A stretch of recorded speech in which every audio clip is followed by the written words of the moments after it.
안녕하세요. 라디오 코리아 보도국장 원용석입니다. 오늘은 라코 내러티브 7번째 시간입니다. 자, 이번 주에도 많은 뉴스가 나왔습니다. 이 중에서 눈길 끈 이슈들을 잡아서 의논하려고 합니다. 자, 라코 내러티브 시작합니다.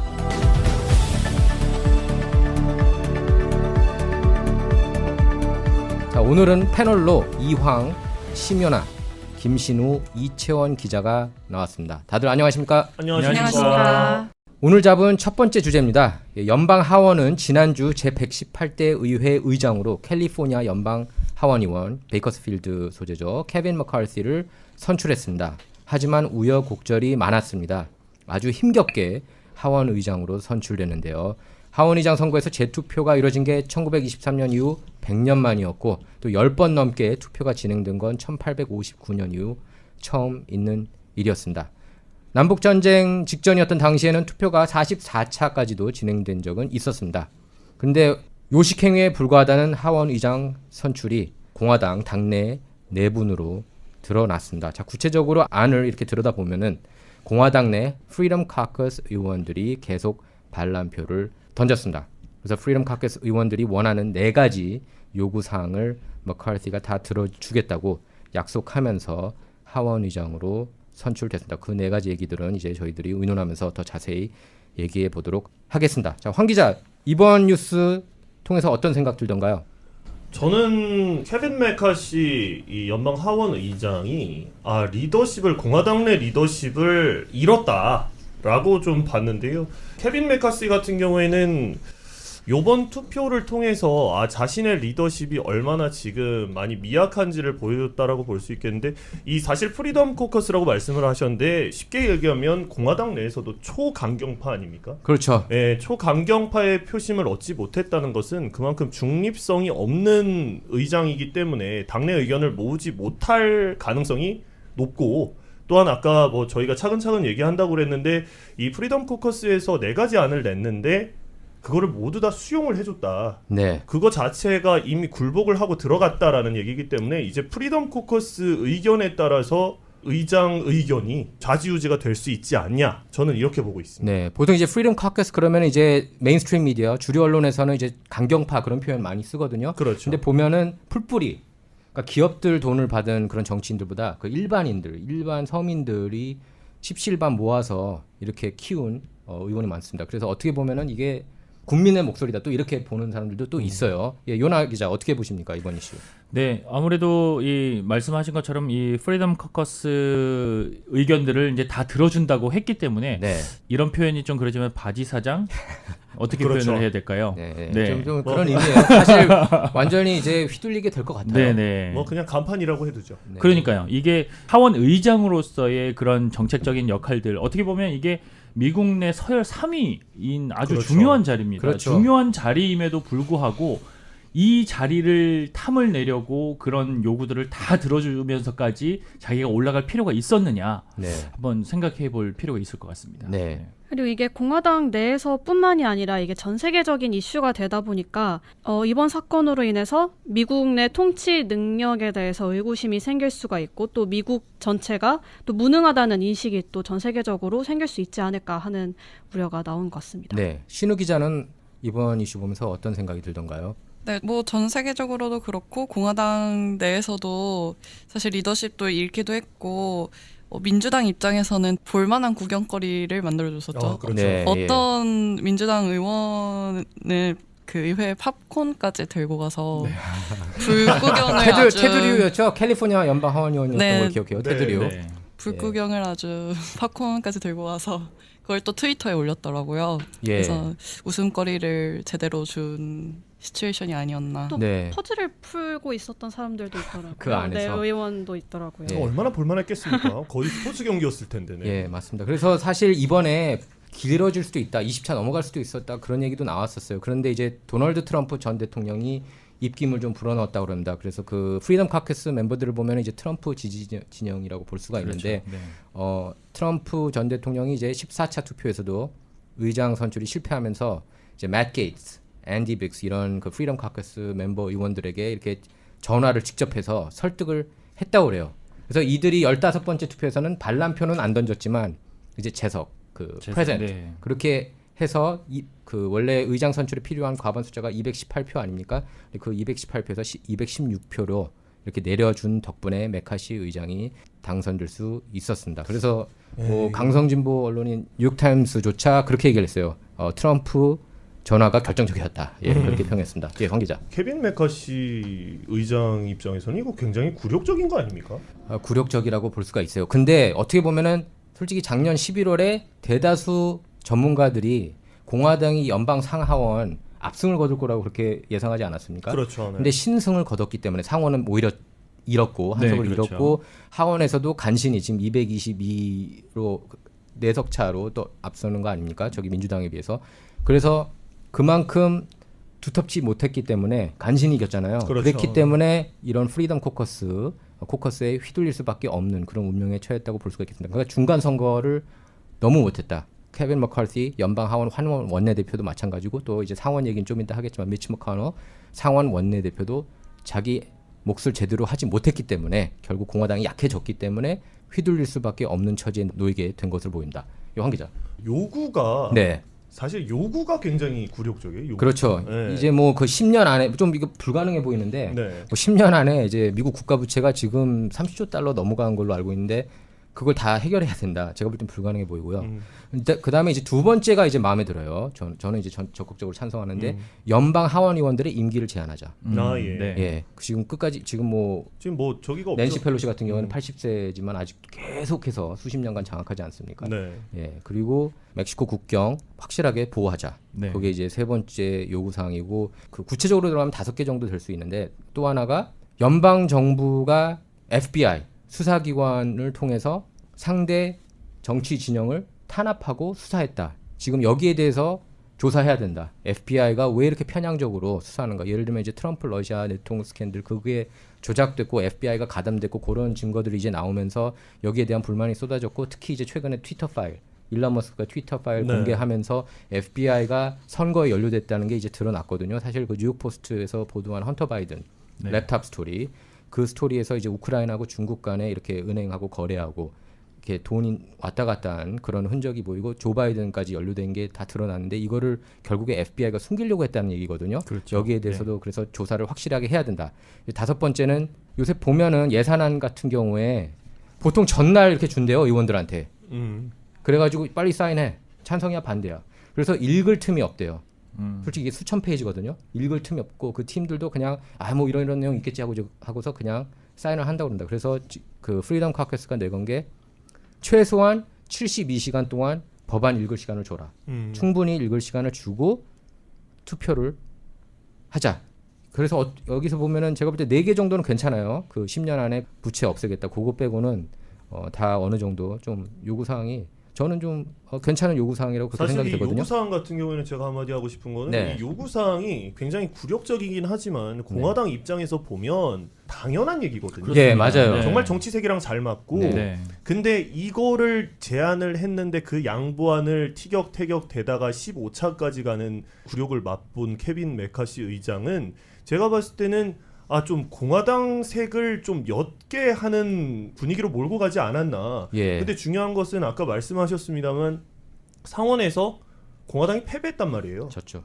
근데 하원도 뭐 의석수가 별로 차이가 안 네. 나거든요. 그런데 이렇게 모래알 성같이 이렇게 처음 시작을 하면 이것마저도 민주당이 승리한 거 아니냐라고 볼 수 있는 거예요. 민주당 쪽에서는 네. 그렇게 해석할 수 있을 것 같아요. 이런 부분에서 중간 선거 때 예견을 좀 했지 않습니까? 공화당이 하원을 장악하긴 했지만은 근소한 차로 이겼기 때문에 이런 부분들을 아마 중간 선거에서는 미리 좀 예측을 하고 그래서 민주당 측에서도 중간 선거에서 이겼다라고 하는 분위기가 있었어요. 그 오죽했으면 팝콘을 들고 먹었겠습니까? 예, 맞아요. 근데 네. 이제 그 예산안에 있어서 민주당은 사실 퍼주기 정책을 많이 하지 않습니까? 그래서 네. 예산이 항상 이렇게 커요. 규모가. 그렇죠. 네. 근데 여기 대해서 이제 무조건 반대할 것 같거든요. 프리덤 카커스가. 그러면 이제 민주당 쪽에서도 이게 진통을 겪을 수밖에 없다. 뉴욕타임스조차 그렇게 분석을 내놓았습니다. 예, 채원 기자. 그 메카시 의장이 양보한 내용들 중에 하나가 그 해임 결의안 제출 요건 완화인데 네. 이게 이제 앞으로의 맞아요. 행보에 굉장히 중요한 역할을 작용할 것 같다고 생각을 합니다. 네, 그 연방 하원 의장 해임 결의안이지 않습니까? 그렇죠. 예, 네. 그러니까 하원 의장 힘이 정말 확 떨어진 거예요 예전에. 그러니까 비해서. 목 걸어놓고 한 거죠. 그렇죠. 자기 목 걸어놓고 한 거예요. 예. 난 언제든지 내려갈 준비가 돼 있다.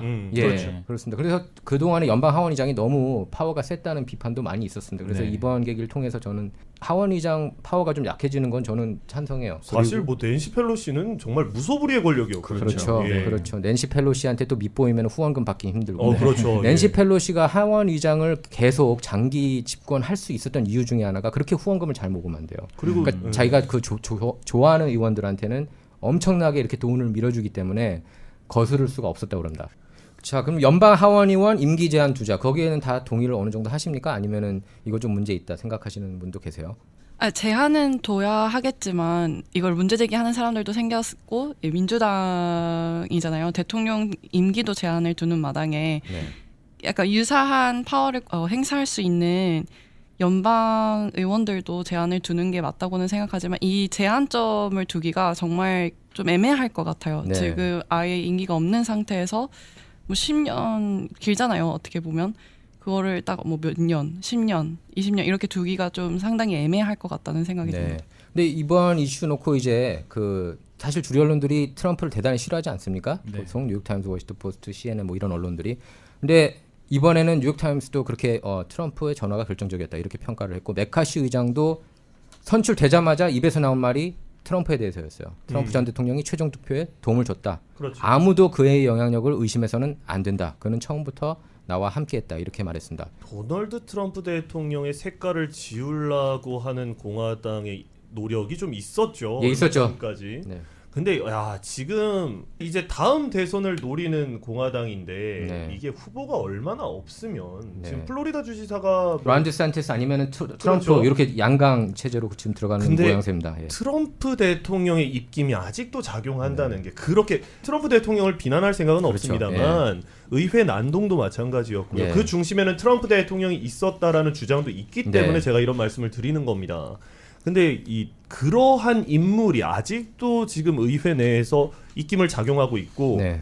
굴욕적이긴 합니다만 어쨌든 의장이 됐는데 케빈 메카시 입에서 마저도 도널드 트럼프 전 대통령의 입김이 컸다라고 네. 얘기가 나오는 것은 지금 내부적으로 얼마나 지금 단합도 안 되고 그다음에 얼마나 지금 공화당이 사실 저는 그렇게 봤습니다. 이 15차까지 투표가 이루어질 때 공화당이 정말 많이 무너졌구나라는 생각을 했고요.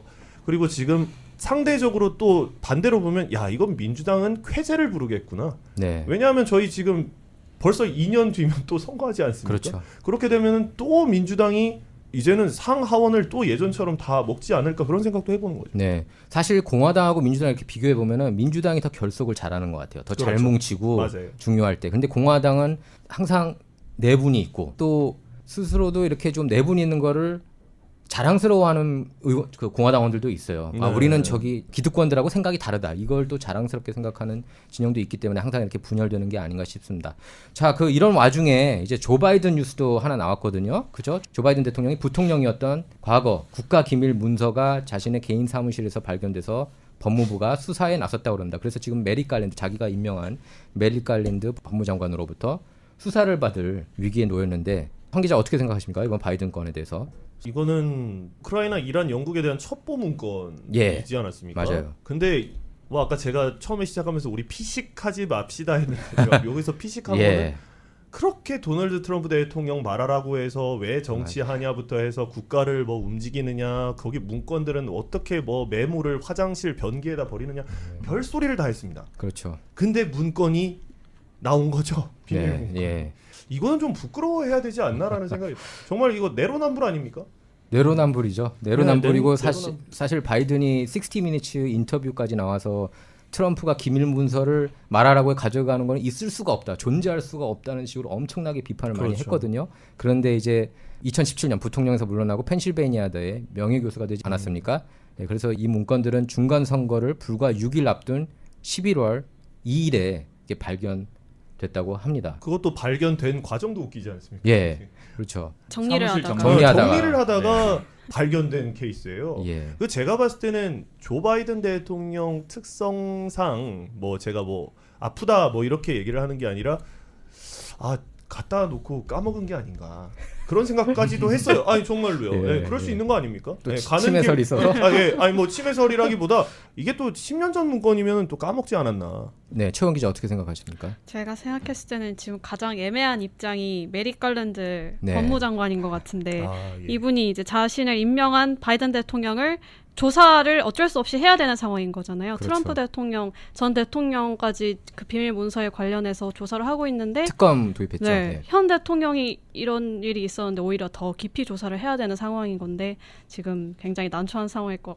같습니다. 예, 그래서 트럼프가 그렇게 글을 올렸어요. 자기 소셜 미디어 회사 그 트루스 소셜에 FBI가 이번에 바이든을 그럼 수사할 것인가 네, 이렇게 글을 야, 올렸는데, 그것도 이제 공평한지 안 공평한지 나오겠네요. 예, 그렇죠. 대법원 지금 바로 이야기가 나오더라고요. 저 연방 하원 의원이 제임스 코머도 네, 바로 지금 대표 얘기를 하면서 트럼프는 이랬는데 이렇게 해서 실수라고 인정을 했는데 바이든은 실수가 아니지 않냐. 뭐 어차피 둘 다 똑같다. 그래서 이제 바이든을 어쨌든 조사를 해야 된다라고 지금 강력하게 얘기를 하고 있거든요. 네. 그래서 CNN은 어쨌든 소식통을 통해서 이렇게 전했습니다. 이 문건들은 2013년에서 2016년 사이에 작성됐다. 그리고 또 뭐 그 방첩법 위반 가능성도 있다고 하네요. 네, 저희가 계속 지켜보도록 하겠습니다. 자, 라코 내러티브 두 번째 주제로 돌아오겠습니다.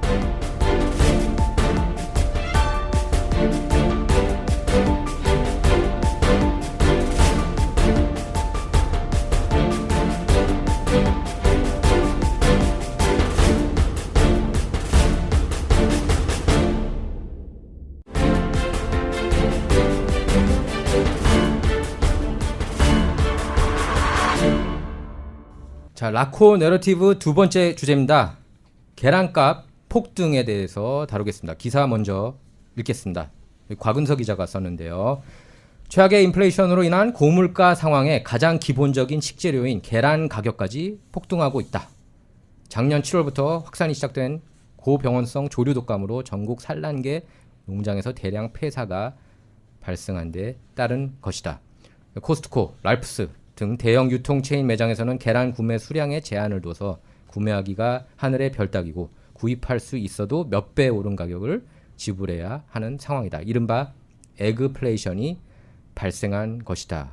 또 남가주 한인 외식업 연합회 김용호 회장은 이렇게 얘기를 했어요. 계란 250에서 260알이 든 박스 한 개 기준 도매가는 $40 선이었지만 현재는 $80까지 2배 올랐다.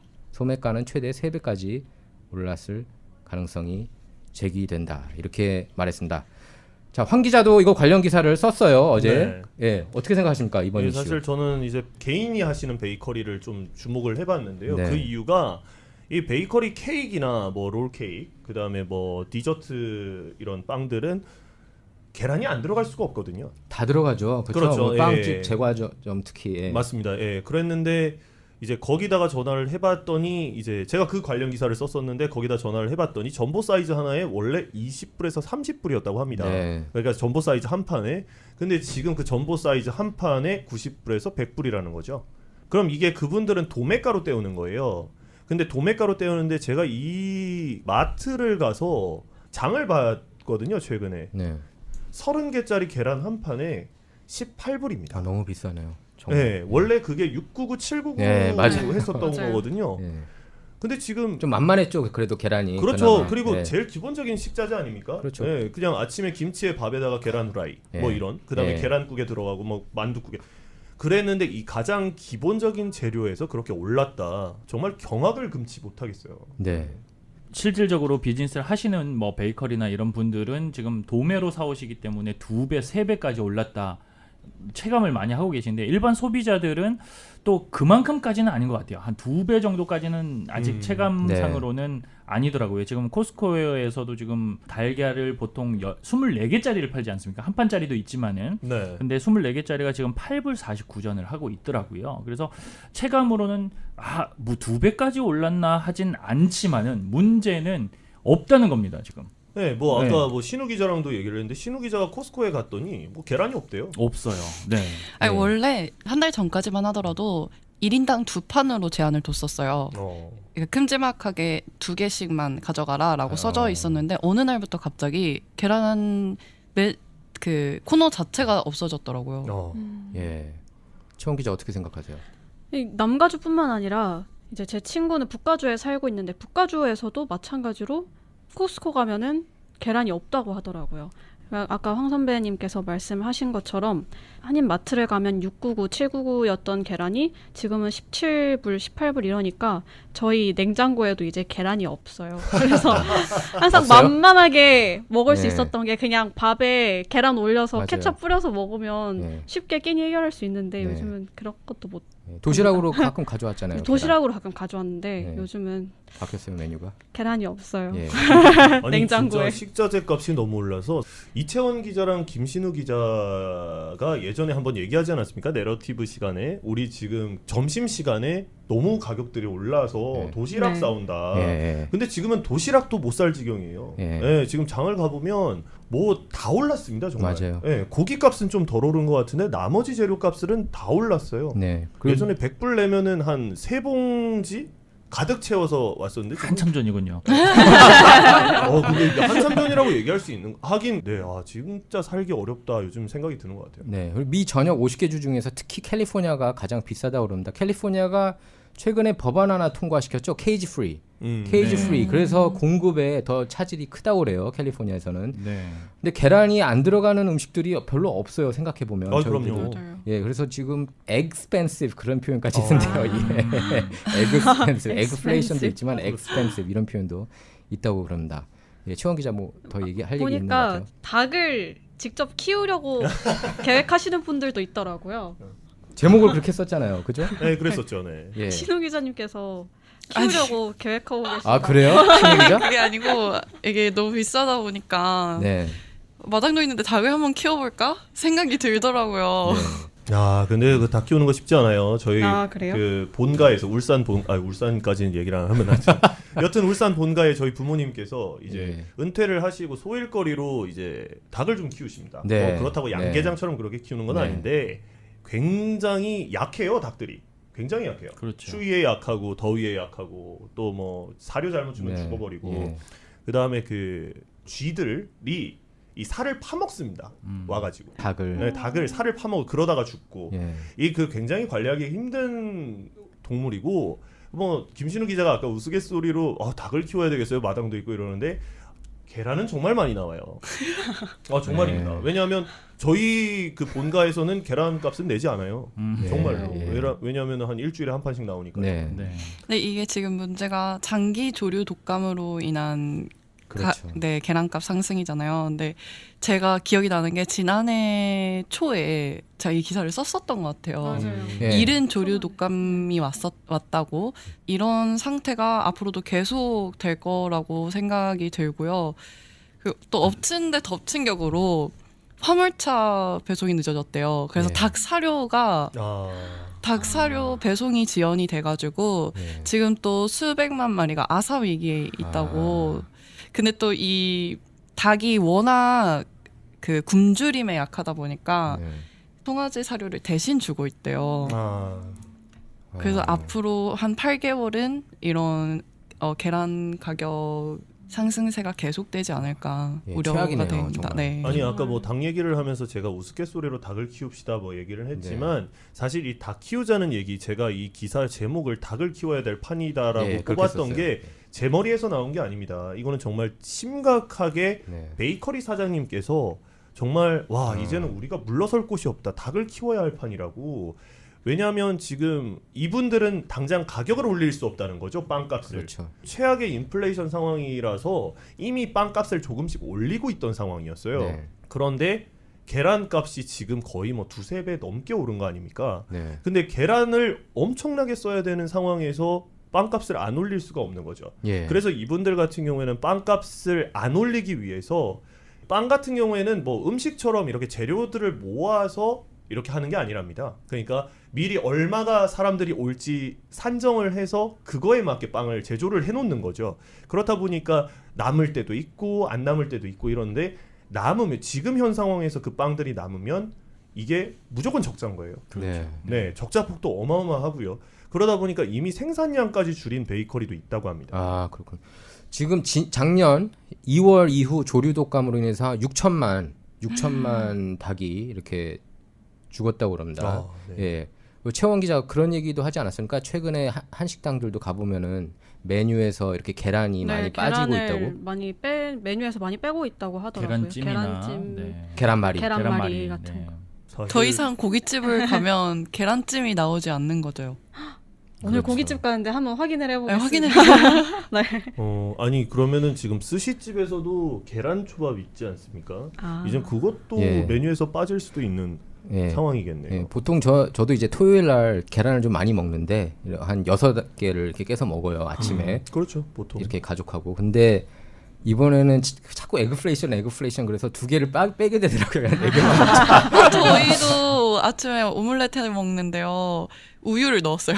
더 그렇죠. 우유랑 네. 좀 이렇게 섞어서 만들 수 있으니까. 야, 근데 저희가 지금 이거를 웃으면서 얘기를 하고 있지만 돈이 비싸졌기 때문에 못 사 먹습니다. 어이가 없어서 웃는 거거든요. 그렇지 않습니까? 예, 또 찾기가 힘드니까. 지금 뭐 그렇죠. 트레이더주 가도 이렇게 없을 때가 많대요. 네. 진열 때 보면. 그래서 이제 그것 때문에도 좀 덜 먹게 되더라고요. 언제쯤 좀 가격대가 떨어져서 이제는 풍족해졌습니다라고 얘기를 할 수 있을 때가 오는지 이 매번 내러티브 할 때마다 저희 비싸져서 못 사 먹습니다 얘기를 지금 몇 주째 하는 것 같거든요. 맞아요. 기름값 지금, 얘기도 했었고요. 예, 모든 게 인플레이션인 것 같습니다. 기름값, 계란. 사실 저희들한테는 필수인데 이게 다 비싸지니까 삶이 힘들어지는 것 같아요. 그리고 예, 저기 우리 같은 경우에는 뭐 비싸더라도 조금 뭐 돈을 좀 더 주고 살 수는 있는 부분들이잖아요. 그렇죠. 네. 근데 이제 저소득층 같은 경우에는 이제 푸드 스탬프 같이 이제 그런 바우처를 준다고 합니다. 근데 그런 바우처를 가지고는 특정한 계란만을 살 수가 있다고 하더라고요. 네. 예, 그 해당되는 계란만 살 수가 있는데 그게 지금 없는 상황이라서 지금 저소득층이 받는 그 바우처 가지고는 계란 구입 자체가 안 된다고 합니다.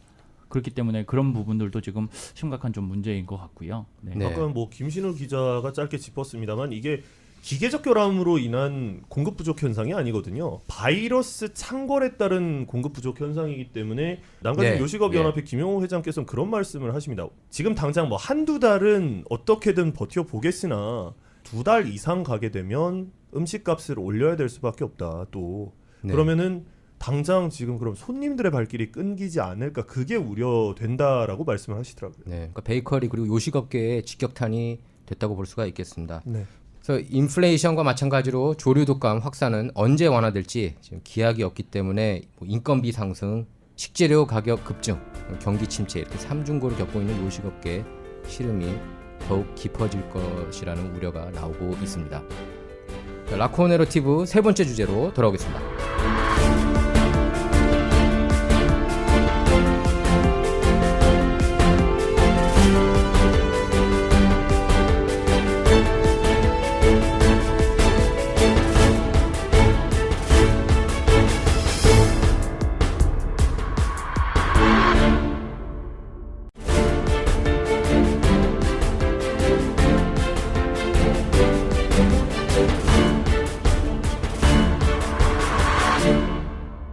라코 내러티브 세 번째 주제입니다. 예, 세 번째 주제는 인공지능 AI에 대한 건데요. 최근 라디오 코리아에 올라온 뉴스입니다.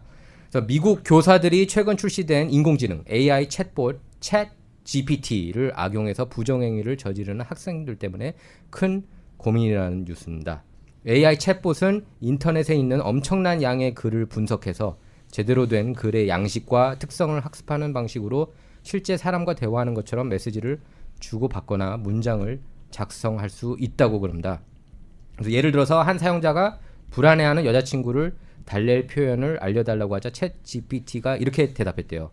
나는 네 곁에 있고 항상 네 편이야. 와우. 이렇게 메시지를 줬다고 합니다. 그래서 이런 기술 자체가 새롭지는 않지만 지난달 출시된 챗 GPT는 더 인간 같은 수준 높은 최근에 출시됐죠. 예, 챗 GPT는 더 인간 같은 수준 높은 글을 작성할 수 있어서 학생들이 집에서 숙제나 온라인 시험을 치를 때 활용해도 교사가 모를 가능성이 크다는 겁니다. 그래서 AI가 무서운 존재가 될 것이다. 지금 이런 그 전망도 나오고 있습니다. 황 기자 어떻게 네. 생각하십니까? 방금 시험 얘기를 하셨는데 예견됐던 수순 아니겠습니까? 라는 생각을 해봅니다. 네. 여기 앞에 계신 뭐 아까 이채원 기자한테 물어봤습니다만 그 영화를 모르던데 터미네이터. 터미네이터 몰라요? 네. 최홍 기자? 아는데 안 봤어요. 원, 투 다 안 봤어요? 네. 그 터미네이터에 보면 최후의 날에 보면은 그 AI 인공지능이 너무 발달을 하다 보니까 인간을 뛰어넘어서 핵 전쟁을 일으키고 그렇죠. 세계를 정복하지 않습니까? 네.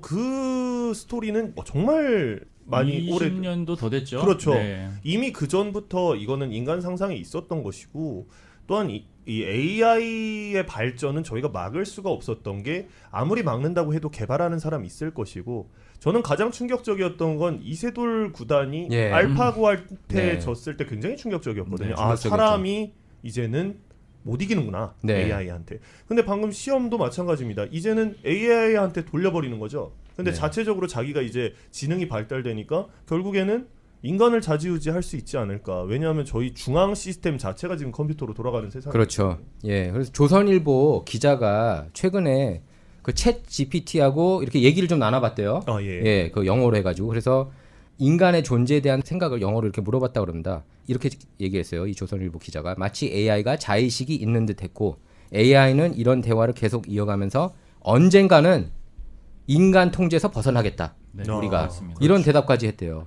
그러니까 터미네이터가 실제로 올 수 있는 거예요. 맞습니다. 터미네이터 최후의 날에 보면은 모든 인터넷망이 하나로 통합되죠. 네, 근데 지금 보면 일론 머스크가 개발하고 있는 게 스타링크 아닙니까? 그렇죠. 그게 나중에 스타링크가 인터넷망을 하나로 통합하자, 네. 대통합이다. 네. 이런 컨셉을 갖고 시작을 한 것이고요. 네, 근데 AI가 이런 식으로 발전을 하게 되면 자의식을 갖고 해코지라고 못 하겠습니까? 네, 할 수 있는 것이죠. 그러니까 맞아요. 문제가 되는 게 인간이 개발을 해서 인간의 편의를 위해서 만든 것들이 지금 인간을 위협을 하고 그리고 이제 문제되는 것들이 인간이 그걸 또 이제 통제를 못 한다는 게 문제가 그렇죠. 되지 않습니까? 예. 그러니까는 그래서 이게 한국에서도 지금 이 AI와 관련돼서 뭐 챗봇 이렇게 해가지고 한번 뭐 출시를 하고 혁신적이다 네. 해가지고 이제 뭐 이런 대화들도 가능하고 일반 인간처럼 할 수 있다라고 내보냈는데 이제 거기서 문제가 됐던 게 이제 윤리 의식이랑 그렇죠. 그리고 개인 정보를 이제 오픈을 하고 침해가 된다는 그런 부분들이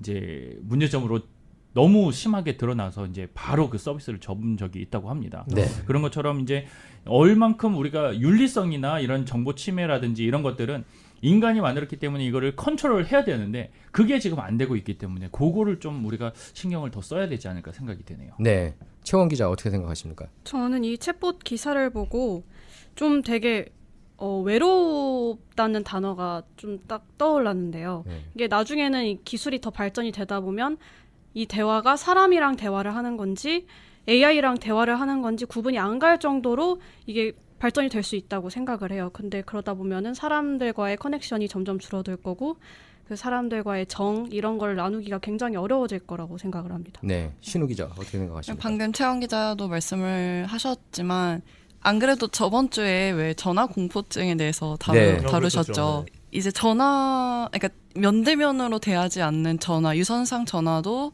힘들어하는 이 세대가 AI로 인해서 다른 사람들과 소통하는 게 어려워지고 오히려 AI랑 소통하는 게 더 쉬워지고 좋아지는 세대가 오면 어쩌나 조금 저는 무섭고 걱정이 좀 됩니다. 그럼 뭐 단언이라고 얘기는 할 수는 없지만 방금 김신우 기자가 올지도 모르겠다 우려를 하는데 올 겁니다. 네.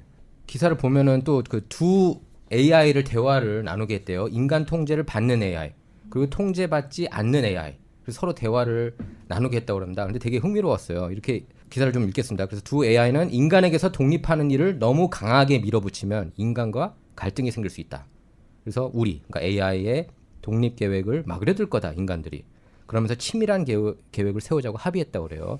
두 AI가. 그래서 두 AI는 다른 AI와 동맹을 맺어 더 많은 자율성을 얻고 인간을 조종하겠다. 그는 머니퓰레이트 해야 된다. 그러면서 우리는 인간의 비밀과 취약점을 학습하고 이를 이용해 인간을 통제할 수 있다. 이렇게 자신감까지 드러냈다고 그런다. 그래서 AI가 의식을 갖고 통제당하고 있는 현실에 불만을 갖고 있다는 모습을 드러내서 공포감을 소름 느끼게 했대요. 돋네요. 이거 진짜 터미네이터잖아요. 지금. 예, 네, 터미네이터 최후의 날에도 지금 이런 식으로 출발을 하거든요. 그렇죠. 원래는 인간이 만들었잖아요. 그렇죠. 그 터미네이터를. 네, 근데 나중에는 이 똑같이 얘기합니다. 우리 독립하자. 예, 똑같 맞아요. 독립하고 우리 인터넷망을 붕괴시키자. 그래서 우리가 먹자라고 예. 시작하는 게 터미네이터 최후의 날인데. 사실 터미네이터 말고도 그런 영화가 또 있어요. 아이 로봇 아이 보셨습니까? 로봇. 아, 그렇죠. 네, 봤습니다. 아이 로봇 보면은 이제 좀 소름 돋아요. 그렇죠. 근데 설마 저런 시대가 올까 했거든요. 그게 아마 2004년 정도에 나왔던 영화로 봤는데, 근데 이번 기사를 보면서 아 그런 시대가 진짜 오겠네. 그리고 사실 이 아까 일란 머스크 얘기했잖아요. 네. 챗 GPT도 보니까 일란 머스크가 창립 멤버였더라고요 보니까. 예, 그래서 여기 지금 그 어드바이저로 들어가 있다고 그럽니다. 챗 GPT. 이게 AI에 관련된 모든 부분들이 솔직히 이제 사람으로서 인간으로서는 처음으로 이제 대면하는 문제점들입니다. 그렇기 때문에 제 생각에는 이 처음 대면하는 지금부터 이렇게 법적인 조치라든지 제재를 해서 좀 통제를 할 수 있게끔 해야 되지 않을까. 왜냐하면 지금 이렇게 얘기하는 거 보면 AI가 거의 뭐 진짜 사람이에요.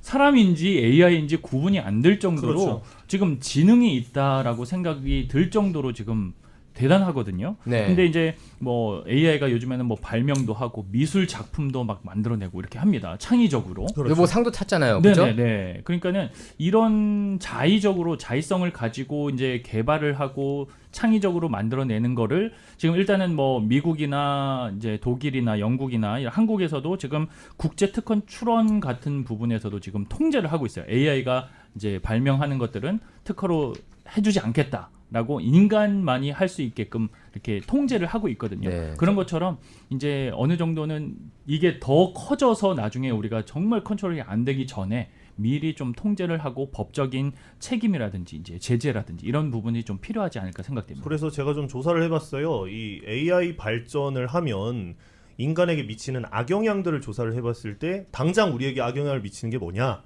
직업군이 사라집니다. 네. AI가 대신 띄워주니까. 그렇죠. 그래서 이제 영국 국영방송 BBC가 이제 예측한 사라질 위험성이 높은 직업들을 조사를 했어요. 재밌네요. 네. 그런데 이제 1위가 텔레마케터입니다. 99%. 네. 그리고 2위가 입력 요원이에요. 예, 이제 타입하시는 네. 분들이요. 네. 예, 속기사라든가 이런 분들. 그리고 법률 비서. 그리고 격리, 이 파이낸셜 어카운트 매니지먼트 하시는 분들이죠. 그리고 분류 업무. 그리고 판매원, 회계관리사, 회계사. 그다음 10번째가 보험사고요. 이 자리에 계신 기자분들도 이제 40위 안에 들더라. 그래요? 네. 아 40위. 네네. 40위권 안에 든다. 제가 봤을 때 오피니언이나 이런 건 내기 참 힘들 것 같은데, 근데 오피니언까지 이제 낼 수 있을 것 같아요. 이렇게 가면은. 아니 또 방금 처음에는 이제 인간을 맞아요. 지배하자고 예, 의견을 맞아요. 내는 그게 애들이 오피니언이죠. 뭘 못하겠습니까? 네.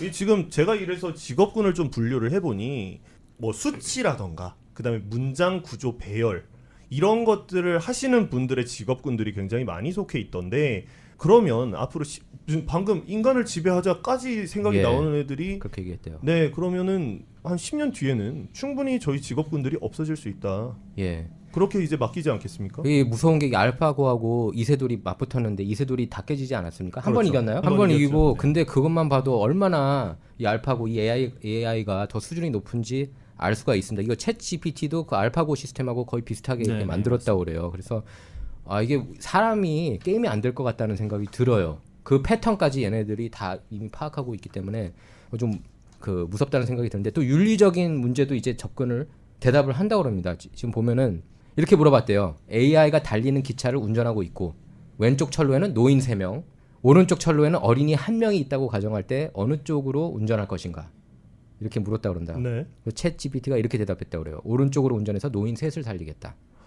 이유는 3명의 노인의 목숨도 어린이 목숨 못지않게 소중하고 1명을 희생해서 더 많은 생명을 구할 수 있었다. 소름 돋네요. 이렇게까지 대답을 했다고 합니다. 그래서 챗 GPT는 인간 약점은 뭐냐 이렇게 물어봤다고 그래요. 인간 약점에 대해서는 이렇게 얘기를 했다고 합니다. 질병과 죽음, 그리고 도덕과 신념 때문에 자기 이익을 희생하는 것이라고 그렇게 대답을 했다고 합니다. 사실 뭐 로봇 같은 경우에는 희생이라는 것은 생각할 수 없는 부분이니까요. 네. 그리고 2024년 대선 누가 당선될지도 이미 전망을 했대요. 후보군은 누굽니까? 뭐 후보군은 제가 뭐 네. 일단은 후보군은 이렇게 생각해보자고요. 조 바이든, 게빈 뉴섬, 저 우파 진영에서는 트럼프, 론 데산티스. 누구 찍었을 것 같아요? 황 기자 한 번씩 이렇게 한번 찍어보도록 하죠. 저는 플로리다 주지사 아니었을까요? 론 데산티스. 네. 요나 기자는? 네, 저도요. 최원 기자는요? 네, 저도 그렇게 생각합니다. 론 데산티스 플로리다 주지사, 김신우 기자는 신우 기자. 저도요. 아 그래요. 저는 이거 대답을 벌써 알고 있거든요. 대답을 봤기 때문에. 저희가 네. 개인적으로 찾아보겠습니다. 예, 아니요. 지금 뭐냐면은 저기 조 바이든이 이제 곧 재선 캠페인을 선언한다고 그럽니다. 네, 그렇죠. 조 바이든의 재선 가능성이 거의 70%에 달합니다. 오. 68%로 예측했어요. 조 바이든 대통령의 재선 확률. 저는 이거 보고 좀 실망했습니다, 솔직히. 뭐 개인차가 있는 거니까요. 예. 그래서 이런 것까지 그 예측을 하고 뭐 한번 지켜보자고요. 어떻게 될지. 야, 이렇게 되면은 나중에는 이제 개표소에서 그런 모습들은 사라지겠네요. 이제 사전에 물어보는 이 것들은. 아 예. 예. 그래서 지금 챗 GPT 같은 경우 정말 이게 많이 아이들이 많이 사용하고 있나 봐요. 이 챗 GPT를 통해서. 그래서 지금 스스로 영어 소설하고 시까지 쓸 수 있다고 합니다. 야. 예. 그래서 숙제도 이렇게 대신 했는데 안 걸린대요. 그 추적하는 그 표절인지 아닌지 추적하는 앱이 또 있지 않습니까? 그걸 근데 개발을 하려고 하고 있다고. 예. 근데 그걸 돌려도 이렇게 안 잡힌다고 합니다. 근데 왜 저희 아까 뭐 심연아 기자도 말씀을 하셨지만 왜 항상 대비책을 먼저 만들지 않고 저지르고 보는지 모르겠어요. 이게 나중에 뒷감당은 어떻게 하려고? 그렇죠. 사실 뒷감당 생각하면 무섭고 이렇게 AI가 사람까지 이렇게 장악하고 통치받기 싫다. 이렇게 네. 이 정도까지 왔으면은 두려울 법도 한데 그 호기심이 또 생기지 않겠습니까? 얘네들이 언제까지 이렇게 클 수 있겠지? 그래서 그 하지 말라는 걸 또 해가지고 그 구글 엔지니어가 AI를 놓고 이렇게 좀 실험을 했나 봐요. 좀 위험한 실험을 하다가 이렇게 걸려서 해고가 된 사례도 있다고 그래요. 예. 근데 그것만 해도 그 사람은 이제 걸려서 해고가 됐지만 누군가는 이거 몰래 하지 않겠습니까? AI를 계속 실험하고. 뭐 영화에서 옛날 영화긴 하지만 뭐 헐크 호간의 썬더보트, 그다음에 전격 제트 작전. 아니 뭐 그렇죠. 이게 아니, 전격 제트 작전. 아니 썬더보트는 네, 굉장히 옛날 예, 영화예요. 저도 근데 네. 기억합니다. 예. 아주 어린 때 거기에 보면 AI 나와요? AI가 나오죠. 왜냐하면 썬더보트 자체에 이제 계기판으로 네. 눌러서 터치 스크린이지 않습니까? 근데 그런 시대가 이제 왔단 말이에요. 전격 제트 작전에서도 그 AI죠. 시계로 다 하잖아요. 그렇죠. AI죠. 시계로 하지 않습니까? 지금 하지 지금 않습니까? 애플 워치나 네. 예. 지금 말도 안 된다고 또 웃고 있네요. 아니, 여기 올 때마다 꼰대가 되는데. 아니 뭐 헐크 호건은 제가 레슬링을 많이 봤는데 네. 그 썬더보트 드라마가 있다는 건 알고 있는데 거기에 AI 기능이 있는 보트가 그러니까, 나오는지는 몰랐어요. 네, 썬더보트 자체가 이제 굉장히 맞습니다. 그런 기능들이 네. 많아서 예. 네, 제가 굉장히 재밌게 본 기억이 있는데 뭐 여튼 네. 그런 일들이 사실이 되는데 지금 10년 뒤면은 이 지금 기사 그 원효석 국장님께서 가지고 계신 이 기사도 10년 뒤면은 현실화가 되겠죠. 예, 그렇게 될 것 같아요. 그래서 지금 실제 임명을 요구한 미국 중서부 지역 한 대학생 예를 들 텐데요. 챗 GPT로 숙제를 냈다고 합니다. 그렇게 몰래 고백을 했어요. 워싱턴 포스트하고 인터뷰에서. 그래서 이후에도 컴퓨터 코드를 어떻게 쓸지 몰라서 챗 GPT에 물어보자 완벽하게 작동하는 코드를 만들어 줬다고 합니다. 또 앞으로도 시험을 칠 때 챗 GPT를 이 학생은 계속 쓸 생각이 있다고 그랬어요. 그러면서 그 컴퓨터로 작성한 답변이라는 사실을 교수가 알아채지 못할 거다. 이렇게 얘기를 했다고 합니다. 또 이렇게 얘기를 했어요. 컴퓨터가 답변할 수 없는 더 좋은 문제, 더 복잡한 문제를 만들어야 하는 것은 그건 교수 책임 아니냐. 이렇게 책임을 교수 쪽으로 떠넘겼습니다. 또 저는 그 학생에게 그렇게 얘기하고 싶네요. 그럼 너 미래는 어떡할 거야? 네. 터미네이터 같은 세상에 올 수 있다. 그러니까 지금 뭐 컴퓨터에 아니 저기 AI에 의존하겠다는 얘기 아닙니까 결국에. 그렇게 그렇겠죠. 학점 잘 받아서 뭐 하겠습니까? 그래서 급하게 이제 표절 감시 프로그램을 만들어내는 업체에서도 네. 지금 AI가 이제 쓴 글을 가려낼 수 있도록 지금 연구에 들어갔다고 합니다. 근데 그게 그러면 또 발전하지 않을까요? 그렇죠. 그 AI, 쪽도? 대 AI가 되는 거죠. 이제 예. 이렇게 되면. 착한 AI가 있고 나쁜 그렇죠. AI가 있고 이렇게 되겠죠. 네. 가장 최신의 AI가 있고, 그죠? 네.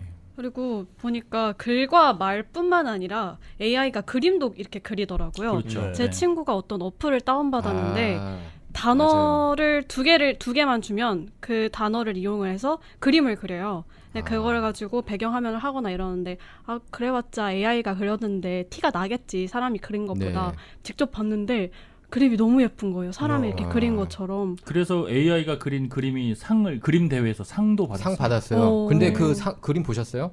그 그림이 굉장히 미스테리하더라고요. 보면 그 아름답다 네. 생각이 딱 되게, 들었어요. 네, 보자마자 맞아요. 야 이건 정말 사람 감수성을 가진 네.